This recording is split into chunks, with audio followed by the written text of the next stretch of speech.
Wimbledon 2025 threw us a curveball. Harsh realities exposed for Novak. The wear and tear of the body, as much as I'm taking care of it, but the reality hits me, right now, last year and a half. King Carlos dethroned.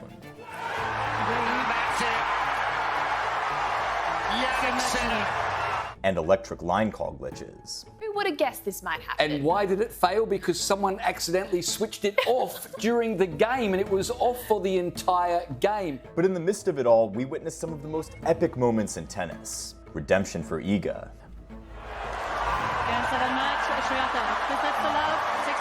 Americans breaking new grounds. A high-quality match, and he's into the semi-final. And most importantly, the crowning of a new champion at the All England Club. In a week that saw records tumble and another chapter of the Big Two rivalry unfold before our very eyes, the most anticipated Grand Slam of the year certainly lived up to the hype. Here we go with a full breakdown of all the action, my tactical analysis, and the key turning points that made Wimbledon 2025 one for the history books. The gentlemen's singles champion for 2025 from Italy, Jannik Sinner. Just 6 days before Jannik dethroned Carlos at Wimbledon, the Italian had his back against the ropes. Sinner had just equaled the Open-era record of the fewest games dropped en route to the Wimbledon fourth round, but Dimitrov decided to channel his inner Roger Federer, and all of a sudden, Sinner found himself down 2-0. But that's not the full story. In the first game of the match, the top seed attempted to reach a deep backhand, but then fell to the ground, landing on his extended right arm. Sinner was hurt, and that affected his serve and forehand. But on the other side of the net, we had a man who was playing like he was possessed. Dimitrov came in with a clear plan: to serve big, go big on the forehand, attack the net, and keep the backhand slice as low as possible. I know this sounds like the obvious formula to winning on grass, but that's where the execution comes in. Grigor didn't just follow the plan, he executed it to a T. Dimitrov dropped only 1 of 21 first serve points in the first set and wreaked havoc with his variety, often using the slice to perfection. He went 11 for 13 at the net before wrapping up the first set with some brutal first strike tennis.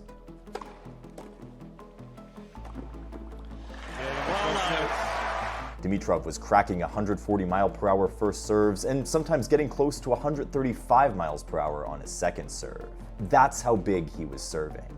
And to compare his average serve speed for the game to Sinner's, just take a look at this. The second set was a bit more complicated. Grigor broke Sinner early on and was serving for the set, but Sinner managed to break back. And how many times have we seen Sinner get animated like that? You could tell he was feeling the heat, but the celebrations weren't going to last long. Dimitrov broke back in the very next game before taking care of business on serve.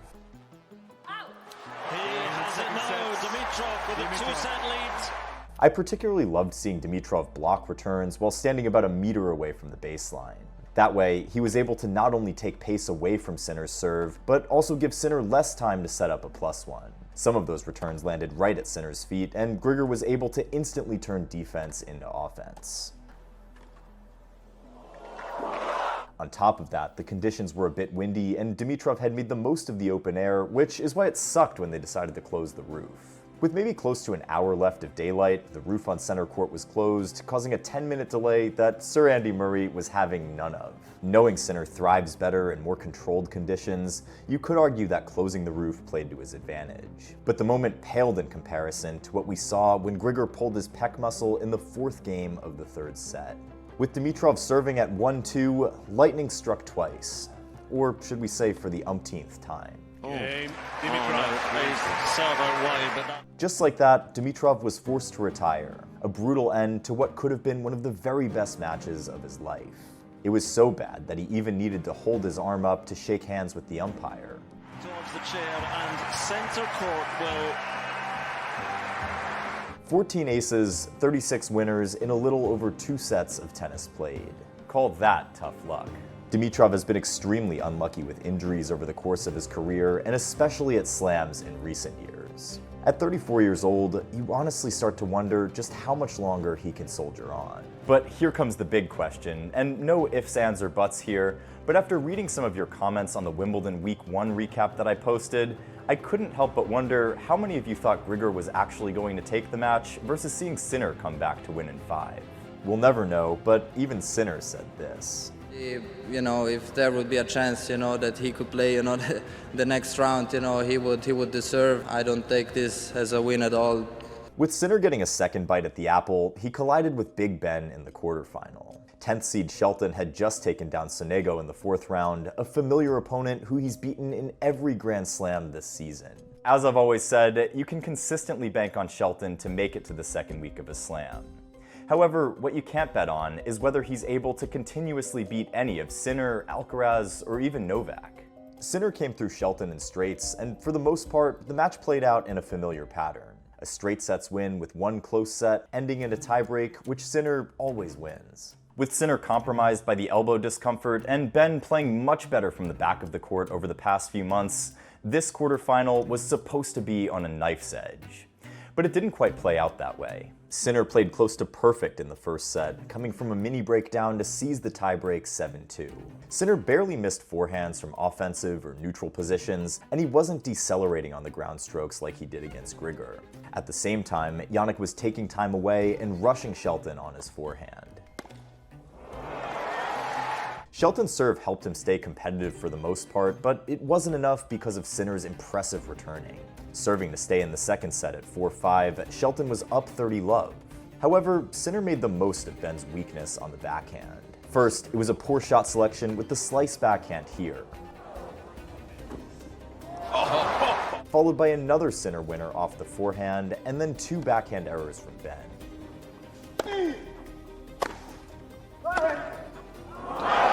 It was rinse and repeat in the 3rd set. With Shelton serving to stay in the set again at 4-5, Sinner threw everything at Ben, landing plenty of returns and forcing Shelton into prolonged exchanges and then allowing the scoreboard pressure to do the rest of the job. Again, Shelton made 3 backhand errors in the game before this happened. After the match, Ben said this about the ball speed from Sinner. Ball speed is really high. Never seen anything like it. You don't see anything like it when you're going through the draw. Shelton has now lost his last 6 matches against Sinner, and despite now being a top 10 player himself, he definitely needs to get more dividends from his first serve, find that consistency from the back of the court, and also improve his backhand in return if he wants to compete with the likes of Sinner and Alcaraz for the big titles. Overall, a lot of improvements you could say still need to be made, but you can tell that he's making progress. Meanwhile, Djokovic had to go through Alex de Minaur in the 4th round and Flavio Cobolli in the quarterfinal to set up a rematch with Sinner. These two were supposed to meet in the quarterfinals last year, but de Minaur got injured. However, they were not to be denied a date with destiny this time. De Minaur only dropped 1 set on his way to the 4th round, and he pounced on Nole right off the bat, grabbing the first set 6-1. Novak looked out of sorts for the most part under the windy conditions, but he had a reset towards the end of the 2nd set and successfully wrestled the momentum back onto his side. De Minaur had his chances in the next 3 sets, failing though to convert breakpoint opportunities when trailing 4-5 in the 2nd set and blowing a 4-1 lead in the 4th. Both men played some cat and mouse points in between many neutral rallies, but it was Novak who limited his errors from the baseline to set up an epic clash with an unexpected quarterfinalist. On his center court debut, we saw Cobolli flashing forehands, ripping returns, and landing passing shots on a postage stamp against Nole. Oh, what a winner! What a winner from Flavio Cobolli! Looking to back up an impressive win against Cilic, Cobolli came back from a 5-3 deficit to take the first set in a tiebreak. And he takes it! Flavio Cobolli! Again showing nerves of steel, Cobolli continued to probe in the 2nd set, but the old man had seen it oh so many times. Young challengers just trying to push him around. Novak chipped away at Cobolli's confidence slowly by going into lockdown mode. The Serb refused to miss in the 2nd set, making only 2 unforced errors. And on top of that, he constantly put pressure on Cobolli's service games and grabbed the 2nd set in just 26 minutes. Even though he put up a much tougher fight in the next 2 sets, the errors piled up for Cobolli, and he just couldn't find a way past Novak. And Cobolli's magical run comes to an end in centre court. a gritty win for the GOAT, and a record-breaking 14th Wimbledon semifinal. But still, what an unforgettable tournament for Cobolli. I mean, he's had quite the turnaround this year. From going on an 8-match losing streak and barely winning any tour-level matches this year until April, to winning 2 titles on clay in Bucharest and Hamburg, to making a first Grand Slam quarterfinal, he's been phenomenal. But that's not even the crazy part. See, Cobolli is low-key one of the best raw athletes on tour. Plus, he has sound technique off both wings and above-average power. However, the serve has been holding him back a bit, in my opinion. His 77% hold percentage over the past 52 weeks didn't even put him in the top 60 on the ATP Tour. But still, it almost seemed like Flavio accidentally discovered the serve button and started spamming it like a true serve bot. He hit double figures for aces in 3 out of his 5 matches at Wimbledon and was 1 ace away from making it 4 out of 5.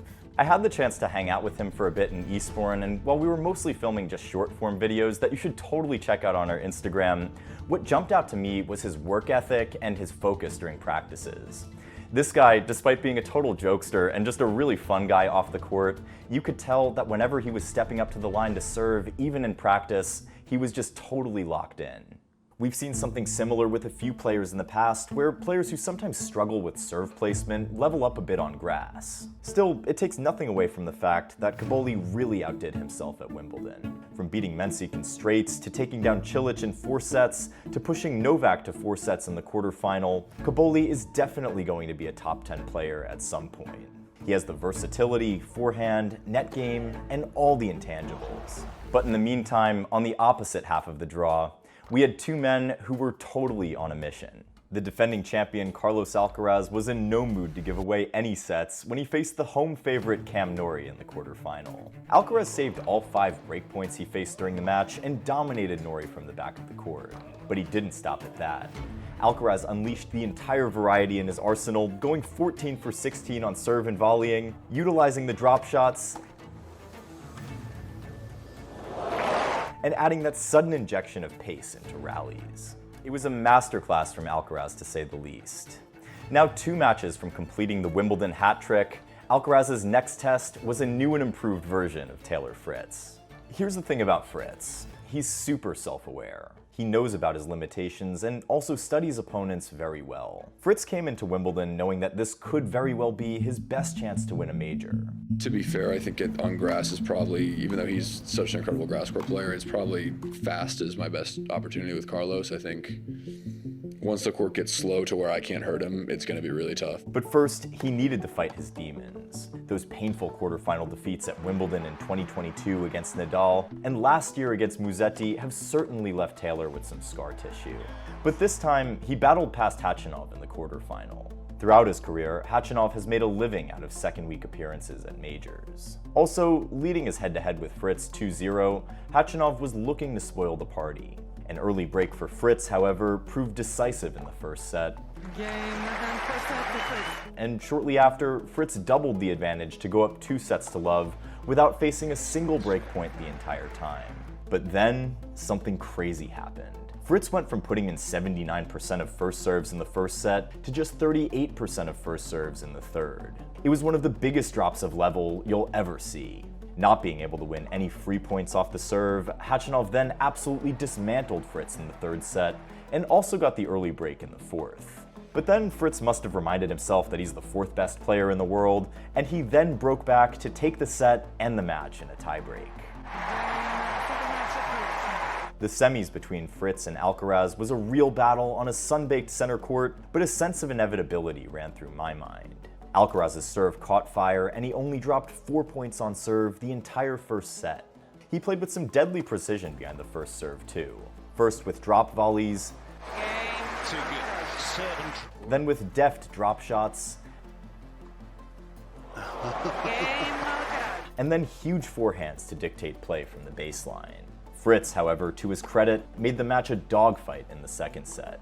He did this by switching up his return tactics. His usual block returns, which were successful against other players, were getting punished by Alcaraz, so Fritz decided to go ultra-aggressive and take huge cuts at the ball.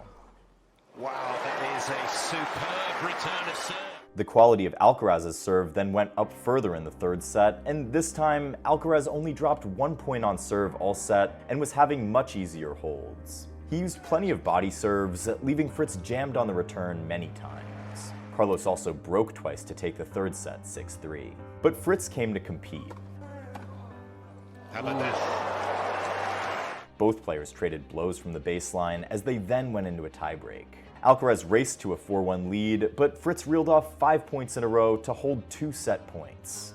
But as we've come to see, and maybe even expect from Alcaraz at this point, he always finds a way to bring out his best tennis when it matters most. Alcaraz saved the first set point by returning a 134-mile-per-hour Fritz first serve, turning defense into offense, and then feathering a forehand volley into the forecourt before forcing a forehand error from Fritz on the second match point. Fritz's failure to produce enough damage off the forehand proved costly as Alcaraz got the W on his first match point. It's going to be out. A 24-match winning streak for Carlos, but still plenty of things to be proud of for Fritz. Winning a slam remains the ultimate goal. At the end of the day, my ultimate goal is to win a slam, and I think I'm gonna have to at some point beat these guys to do it. So the more he continues to put himself in these positions, the better his chances. And we can honestly say the same thing about Novak too. There was a lot of anticipation for the Sinner-Djokovic match. It was supposed to be Djokovic's best chance at beating Sinner and finally claiming that 25th major, but it ended up being an anticlimactic battle that was over in less than 2 hours. Novak had a nasty fall towards the end of the Courtside match and hurt himself. We suspected a groin injury, and Nole canceled practice to give himself the best chance at recovery. Once the match started, it became pretty obvious that Novak's movement was nowhere close to what he needed to be able to compete with Sinner. As a result, he couldn't hang in the baseline rallies. Djokovic found it difficult to penetrate Sinner's defense as the Italian was covering every blade of grass with his perfectly timed and balanced open stance, sliding in and out of the corners as well. Superb play. Also, Sinner only dropping 6 points on serve in 2 sets meant that Djokovic was almost completely shut out of the Italian service games.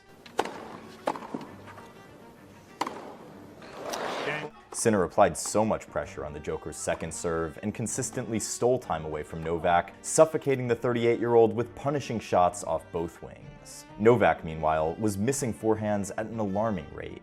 Midway through the second set, Djokovic adopted a different strategy and began to serve and volley. But since he completely conceded the baseline and served and volleyed on practically every other point, it became pretty predictable and Sinner began to punish him whenever he came forward.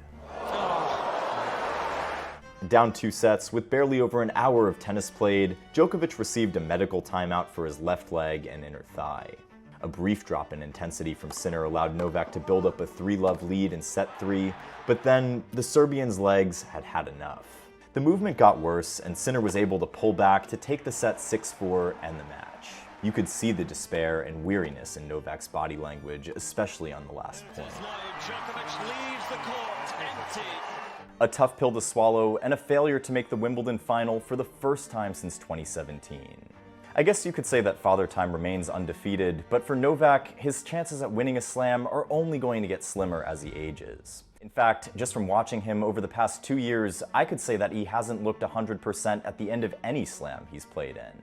Now, all that said, he doesn't need the 25th major to prove anything to anyone. His legacy has already been sealed. Sinner has now beaten Novak 5 times in a row, joining Nadal as the only other man on the planet to do so. Plus, he's now beaten Djokovic on every surface, won 9 consecutive sets, and for the first time in a while, it feels like Novak also struggles mentally against Sinner. The lack of confidence against Jannik since that Davis Cup loss has been a bit glaring. Novak probably feels like he's playing a younger and stronger version of himself. Sinner's game troubles Novak, and he can't even get into too many neutral rallies with Sinner. Accepting the new reality has been tough for Novak. It's tough for me to accept that because I feel like when I'm fresh, when I'm fit, I can still play really good tennis. Yeah, I guess, playing best of 5, particularly this year, has been a real struggle for me physically. I don't know what I can do differently, to be honest. Making the semis of every Grand Slam this year still counts as a lot of success for Djokovic regardless, and he remains the 3rd best player on tour at slams. But ladies and gentlemen, the Roland Garros final was so good that Sinner and Alcaraz just had to run it back 5 weeks later at SW19. With the stakes high for both men, it came down to some fine adjustments, which we're going to talk about right away. We knew that it wasn't likely that the match was going to surpass the Roland Garros final in terms of quality, intensity, and drama, but nevertheless, it was a great showing from both guys. Tactically, the match had everything we thought it would have. The linear power down the middle from Sinner and the variety from Alcaraz to dampen those threats. Except that this time, Alcaraz didn't quite execute, which is crazy because a day before the final, Alcaraz had someone slam balls down the middle at him in practice. In other words, he knew what was coming, but Sinner took it to a whole nother level by returning hard down the middle and going down the line on the backhand to set up an easy finish. Alcaraz's strategy on the serve was to stick Sinner with body serves. However, Sinner was quick enough to get out of the way and avoid getting jammed. Sinner broke Alcaraz in the 5th game and consolidated with the break with lots of success serving out wide. But Alcaraz responded with a break of serve of his own, which he earned by being ultra-aggressive on the return. With Sinner now serving to stay in the set, something strange happened at deuce. Sinner double faulted, his only double fault of the set, to give Alcaraz the advantage, and although Sinner tried to respond, Alcaraz did Alcaraz things and then stole the first set. But we've come to know that winning the first set in a Sin-Caraz final isn't exactly the best determinator of who's going to actually win the match. With little time to regroup, Sinner went about business as usual, getting the early break in the very first game before holding all the way. That little lapse in concentration from Alcaraz was enough to help Sinner level the score. But what changed this time? Sinner had now beefed up the first serve and had gone from getting 55% of first serves in the first set to 67% in the second set. Also, his flatter ground strokes on grass didn't give Carlos as much time as he had on the slower surfaces like clay. Sinner was also coming to the net more and practically rushing Alcaraz in every possible way. At 5-4 in the second set, Alcaraz tested Sinner's running forehand again with width. Let me take you back to the Roland Garros final, where Alcaraz added a lot of shape to his forehand to push Sinner off the court with width. The lessons had been learned for Sinner, and this time, he hit a running forehand en route to a massive hold to level the scores. Unbelievable. There was little to separate both men for a while in the third. Sinner made up for his relative lack of variety with consistency and speed from the back of the court, and this somewhat limited Alcaraz's movement and variety. The drop shot and volleys from Alcaraz weren't as successful, but he began to dig deep into his bag of tricks, and this point shows everything. Deep returns, backhand drop shots, lobs, you name it.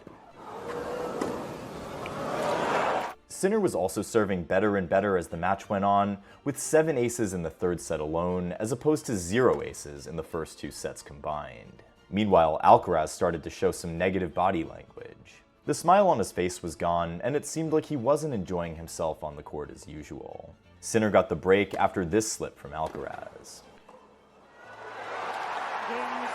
He then wrapped up the third set with more clutch serving, and Alcaraz was now staring defeat in the face.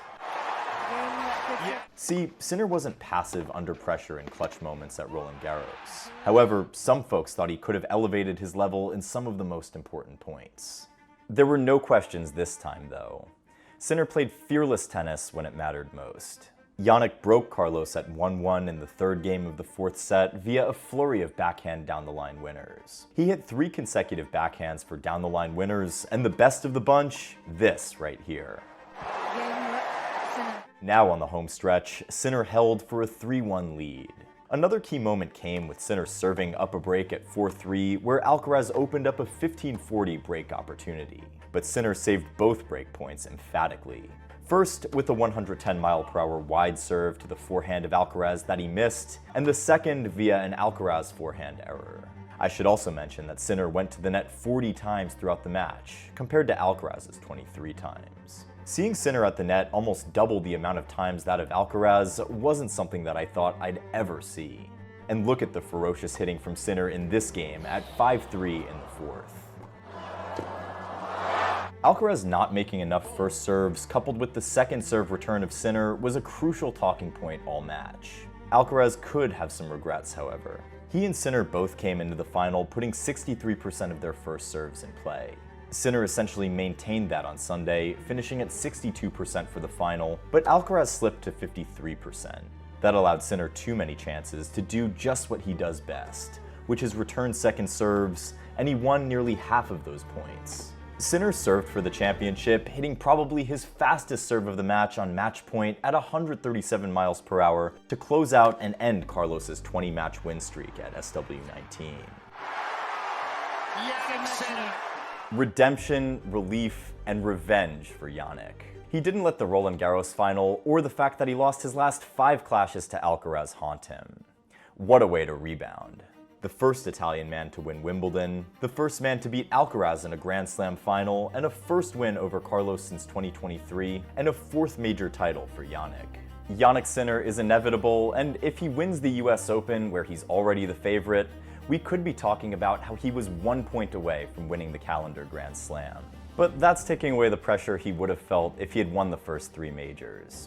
Anyways, the point is, no one is safe anymore, and I don't think it's out of the question to say that Jannik Sinner could be chasing the calendar Grand Slam in the not-so-distant future. Sinner and Alcaraz now have 9 majors between them, and have also won the last 7. The duopoly is well underway, but now it's time for Carlos to go back to the lab. This defeat, I think, will help him grow more as a player. Switching to the WTA, last week in tennis left me wondering what the difference between clay and grass was all over again thanks to Iga. Swiatek went from being written off as a title contender at Wimbledon to dropping only 1 set on her way to the championship. It wasn't exactly the Madison Keys Australian Open title run where she had to go through all the top players, but it still takes nothing away from Swiatek's win. She didn't face a single top 10 player on her way to the title, but her performance in the finals weekend was one for the history books. After getting past Towson and Samsonova earlier in the week, Iga totally dismantled Belinda Bencic in the semis. Bencic had been writing a comeback story for the ages. The 28-year-old took time off to give birth to her daughter last year, and as a result, she started this year ranked 489 in the world. Nevertheless, Bencic picked up from where she left off, clinched the title in Abu Dhabi, and worked her way back to the top. And following the footsteps of these women, made it to the Wimbledon semifinals. Just one thing though, Bencic had just taken down Mira Andreeva in an extremely tight match and had now spent the most time on court of any woman, logging over 10 hours. The extra mileage on Bencic's legs seemed obvious right away. Iga dictated play from the baseline and shortly after forced Bencic into this nasty slip. She alright?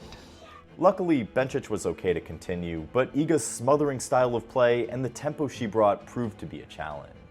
Meanwhile, Bencic's first serve deserted her, and she was barely winning half of her first serve points. After taking the first set 6-2, Iga hit back-to-back double faults and made some errors to find herself down 15-40.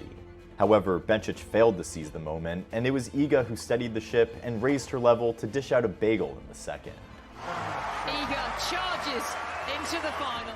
The match only lasted 74 minutes, and while Bencic was barely moving and clearly miles away from her best, the version of Iga that we saw left me wondering if Bencic's best would have changed much in terms of the outcome. 26 winners and 13 unforced errors for Iga. Bencic also only won 32 points the entire match. On the other side of the draw, we had a resurgent Anisimova taking down Pavlyuchenkova in the quarterfinal. Pavlyuchenkova made the headlines in her 4th-round match against Sone Kartal after an electronic line call malfunction left the Russian seething. With Pavlyuchenkova serving in a long service game at 4-all, add 40, Kartal hit a backhand several inches long, but there was no call. The umpire then asked for the point to be replayed despite Pavlyuchenkova winning the point. The controversial moment ended up with Pavlyuchenkova losing that game, and it called into question the reliability of the electronic line calling after the decision was made to get rid of the line judges.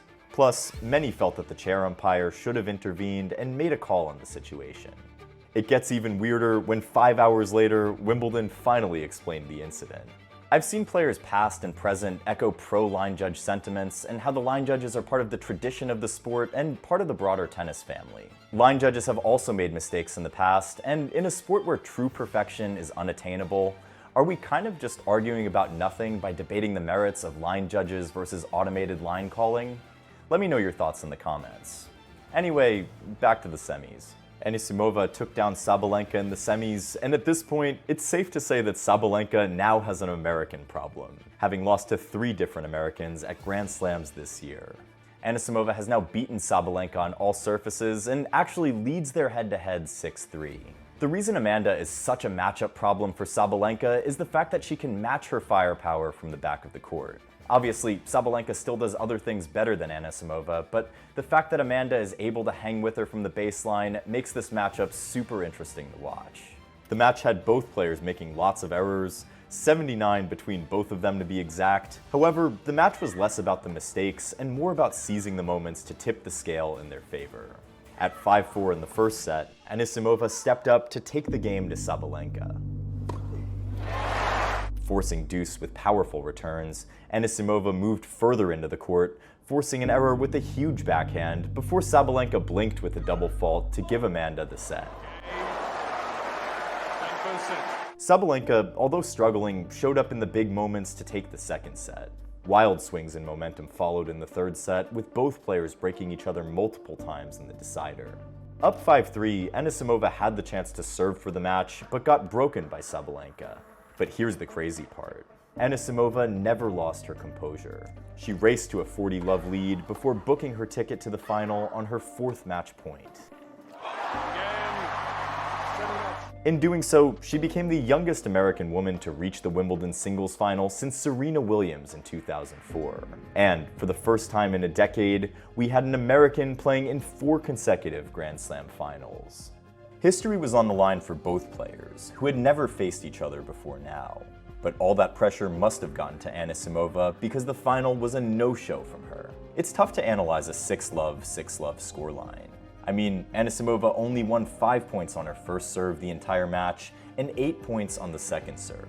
Not a single point at the net, no break points created, 28 unforced errors, and only 8 winners. Less than an hour played all in. Amanda constantly had poor shot selection and just wasn't patient on the rally balls. On the other hand, Iga was making so many returns and smothering Amanda's forehand. And with Iga being one of the best frontrunners in our sport, you knew there was no way back for Anisimova in this one. It was almost like we were seeing the Iga of old all over again, with the consistency and shot quality, and you can imagine how difficult it would be for anyone to beat this version of her. It's safe to say that at the end of the day, the nerves got the better of Amanda, and you can only imagine how she must have felt midway through the second set after getting bageled in the first. Anisimova reflected on her performance on the big stage. I was a bit frozen there with my nerves, and maybe the last 2 weeks I got a bit tired or something. And also the need to work on her physicality and endurance moving forward. I didn't practice yesterday, and I think that I was just really fatigued, and I could feel it also in my warm-up this morning. But for Swiatek, the narrative completely flips. It's a 6th major, and she's now completed the Surface Slam.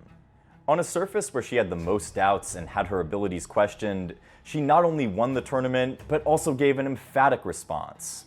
And here are some of my theories as to why that happened. First, let's look at the unexpected challenges Iga faced. The Olympic loss in Paris last year, losing the top spot to Sabalenka, holding a match point against Keys in the semis of the Australian Open, failing to defend her Madrid, Rome, and Roland Garros titles, hitting her lowest ranking in almost half a decade, and being a non-factor on the grass, all helped to take the pressure off of her. With all that said, the expectations were actually pretty low for someone who's undeniably one of the most talented players on tour coming into SW19. And as a result, what we saw was a version of Iga that was free and not listening to any of the naysayers. This mindset is what propelled her to the title. After lifting the title, Iga talked about how much she needed people to just leave her alone. Unfortunately, Polish media, how they treated me and my team, it wasn't really pleasant. So I hope they will just leave me alone and let me do my job. I know people want more and more, but it's my own process and my own life and my own career. Safe to say, Iga has risen above the noise and negativity. Secondly, it's possible that the smart adjustments made in the second week helped her just a bit. With the grass court noticeably worn and the areas near the baseline turning to dirt, it led to slower play, higher bounces, and Iga was able to take advantage of that with her timing and shot strategy. Is it possible that, like Rafa, the more Iga puts herself in the second week of Wimbledon, the greater her chances are of winning the tournament? What do I know? Let me know your thoughts in the comments. As far as ranking updates go, the top 3 spots remain unchanged. Fritz moves up to number 4, Shelton to number 9, and Rublev back in the top 10. with Medvedev dropping to number 14. Fonseca breaks into the top 50, with Norrie also returning to the top 50. The race to Turin is shaping up nicely. Despite missing 3 months of action, Sinner is only 1,500 points away from Alcaraz, which means we're in for an exciting year-end number 1 battle. Djokovic goes up to number 3, while Fritz gets a huge boost to number 7. Big Ben also finds himself in a position to compete at the ATP Finals for the very first time. But things get even more interesting on the WTA Tour. Iga goes back up to number 3, while Amanda Anisimova breaks into the top 10 and debuts at number 7. Bencic returns to the top 20, while Pavlyuchenkova is back in the top 30. Elsewhere, Laura Siegemund takes a huge leap from outside the top 100 to number 54. Talk about how 2 weeks of fine tennis can change an entire season. Solana Sierra enters the top 100, and so does Elisabetta Cocciaretto. Former Wimbledon champ Krejcikova falls 62 spots down to number 78. But let me tell you, the race to the WTA Finals is getting more intense by the day. We now have 4 American women in the top 8. Last week in tennis was insane, and with the grass season now over for another year, our attention shifts to the 7 tournaments kicking off that are going to carry us through the rest of July. Subscribe to Courtside Tennis so you don't miss out on any of the action, and stay tuned for some really cool content that I'm going to have dropping pretty soon. Until next time, keep going for the lines.